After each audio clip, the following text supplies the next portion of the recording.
तो क्या मेरे को कमजोर समझ रखा है? देखो मेरे पास कानून हाथ में लेके ट्रांसफर करा दो। कानून हाथ में लेके बात नहीं करना। नहीं सवाल ही नहीं भाई कानून हाथ में लोगे ना, इनके नाम चाहे नहीं जानती हूँ, आप सबके नाम जानती हूँ मैं। अरे नहीं कानून हाथ मेरे को जंगल राज नहीं है यहाँ पर। करना बहुत गलत है। बात के बारे में आपने दे दिया इनको पूरा लाइसेंस। एक बात है सरपंच बात निकालो मेरी बात तो देखो आगे कोई वो बैल है, आगे कोई वो बैल है। सुनो लेता हूँ केकर सिंह है हाँ नहीं मैं केकर सिंह। अब कोई बात है दिमाग ऐसा होना नहीं चाहिए ना, ये दिमाग का खतरा है। ना दिमाग से निकाल दो बात। भैया यहाँ पैसे वालों का बच्चा नहीं पढ़ता, यहाँ पर कमजोर आदमी का बच्चा पढ़ता है। मेरी ड्यूटी है, मेरे को सरकार तनख्वाह देती है। 2 लाख रुपए लेकर सोते रहते हैं यहाँ पर अंदर। ये कोई मतलब नहीं होता है। मैं तो काम ऐसे ही करूंगी, आपको जो नहीं जचे तो ट्रांसफर करा दो। हेमलता नहीं बदलेगी, हेमलता ने गलत काम नहीं किया आज तक। नहीं ये बात का पक्ष में तो मैं बिल्कुल ही आपके पक्ष में हूँ। क्यों भ्रमित कर दी जो काम भ्रमित कर दी बोलते हैं भाई। माने तो आपकी कंप्लेंट एक अच्छी कौन लगी 1000 बार आई है जी आप सुन लो। आपकी एक ही कंप्लेंट अच्छी नहीं लगी। आपके विभाग के अंदर कोई एक बाहर का जैसे हम आ गया, आप बोलती हैं बैठ जाइए 10 मिनट देखो मेरे क्या आई है बता रही बताने भले आपने करता होगा 10 मिनट बाद के बाद मैं फेंक कर हूँ। हाँ मैडम क्या जल्दी है, मेरे को काम नहीं है क्या?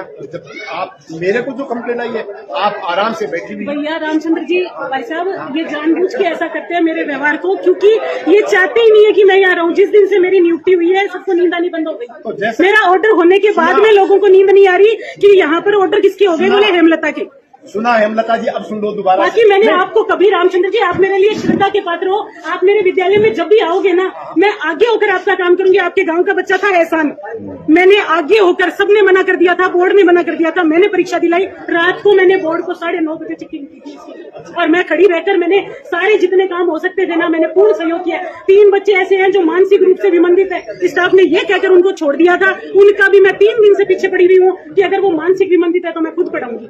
मैंने 12वीं क्लास के बच्चों को पूछो, मैंने ये कहा है कि अगर तुम्हें विषय में दिक्कत है, किसी टीचर को हल्का भी समझा, तो मैंने टीचर को कुछ नहीं कहा, मैंने कहा तुम्हें मैं पढ़ाऊंगी। और मैंने कोशिश भी की है कि मैं उन्हें पढ़ाऊं। आप मुझे बताओ, आप लोग मुझसे चाहते क्या है? आपको मेरा वही व्यवहार बताया जाएगा जिससे आप उग्रो। आपको मेरी अच्छाइयाँ क्यों बताएंगे लोग? अगर अच्छाइयाँ आपको बताएंगे तो आप ताला कैसे लगाओगे? और ताला नहीं लगाओगे तो मैं जाऊंगी कैसे यहाँ से?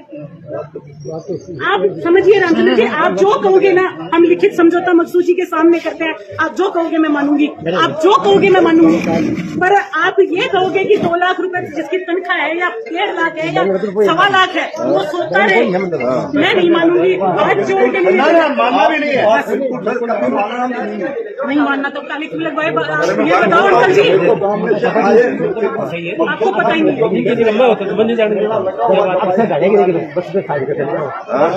साइन करते हैं घर चले जाते हैं, साइन करते हैं घर चले जाते हैं। 1 तारीख को तनख्वाह, मैंने कल एक आदेश निकाला, उसमें मैंने सिर्फ इतना लिखा, मैंने कहा सरकार हमको मोटी तनख्वाह देती है, 1.5 लाख रुपए, 1.25 लाख रुपए ये तनख्वाह देती है।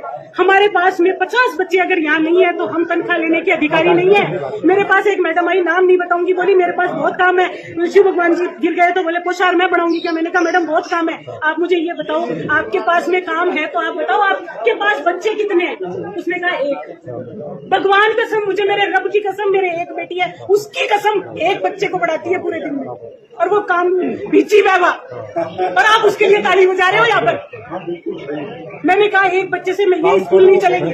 मैंने कल ये लिखा कि कम से कम 500 बच्चे होंगे ना, तब तुम लोग यहाँ पर मेरे को कोई बात अपनी कह सकते हो। तुम चाय पियोगे, तुम मैगियाँ खाओगे, तुम खाना बनाओगे, तुम सोओगे, तुम्हारे पेट दुख रहा है, तुम्हारी कमर में दर्द है, तुम बच्चों को खिलाओगे नहीं, ये नहीं चलेगा यहाँ पर। यहाँ पर बच्चे 500 होंगे, क्यों गार्जियन प्राइवेट को फीस देगा? दिक्कत ये है। ये ऑर्डर मैंने कल निकाला था, वजह शिव भगवान नहीं है। शिव भगवान अगर वजह होता ना तो ये कहते शिव भगवान जी आप फ्री रहो, आपको शाम का नहीं। मैंने बोल दिया सुजाय जी को बुला लो, गवाह के बताओ, अब भी बुलाओ। मैंने सुजाय जी को क्लियर बोला, मैंने कहा शिव भगवान को रिलैक्स कर दो, उसको शाम का नहीं भेज दो। वहाँ 6 बच्चे हैं, 6 मास्टर है, काम कुछ करना नहीं है, वो वहाँ बैठा रहेगा। अब इससे ज्यादा क्या चाहते हो मेरे से? ये शिव भगवान की आड़ में खेल रचा जा रहा है। और आप सब ना, ईश्वर माफ नहीं करेगा, ये छोटे छोटे बच्चे माफ नहीं करेंगे। मैं तो चली जाऊंगी। आज भी बालवास के बच्चे फोन करते हैं, जहां से आई हूं ना, उन बच्चों की रिकॉर्डिंग सुनो। आज भी फोन करते हैं, मैडम वापस आ जा। मैडम ने गलत काम करना नहीं सीखा। कौन सी आपकी मेरिट आ गई थी जो मैंने रोक दी? आपके बच्चों के अंग्रेजी में 30 नंबर आए हैं यहाँ पर। मुझे ये बताओ, मेरे आने से पहले का हाल है ये? आप कौन सा लेके आ गए यहाँ पर मेरिट बच्चों की, जो मैंने रोक दी, जो आप ताला लगा के बैठ गए? कार्मिक की पर्सनल वजह से राजकार्य नहीं रुकता। आपको पता है क्या इस बात का? और क्या समझ रहे हो? आज तनख्वाह उठा दूंगी मैं? नहीं उठाऊंगी तनख्वाह। एक आदमी के 8-8 हजार का पट्टी लगेगा आज। दुखिए नहीं पाएंगे, वो भी पाएंगे, फिर रोएंगे आपके पास। आपको कहेंगे कल और लगाओ ताला। पर आप गांव वालों को और इन बच्चों को गलत चीज सिखा रहे हो। ताला तो सरकार खुलवा लेगी, सरकार में ताकत है। तो सरकारी डंडा चलेगा ना, सब घर में घुस जाएंगे। सिर्फ आप 4 आदमी बाहर रहोगे, सरकारी डंडा चलते ही सब घर में घुस जाएंगे। सरकार ऐसे धुड़दंग मचाने की अनुमति कहीं नहीं देती। आप बच्चों को गलत काम सिखा रहे हो। 200-150 बच्चे गलत चीज सीख रहे हैं आज। इन बच्चों को आपको ये सिखाना चाहिए कि बच्चों, लॉ एंड ऑर्डर को हाथ में मत लो। ये अगर इस तरीके से लेने लगे, बड़ी बात ये नहीं है कि आपके घरों में भी पत्थर बन जाएंगे।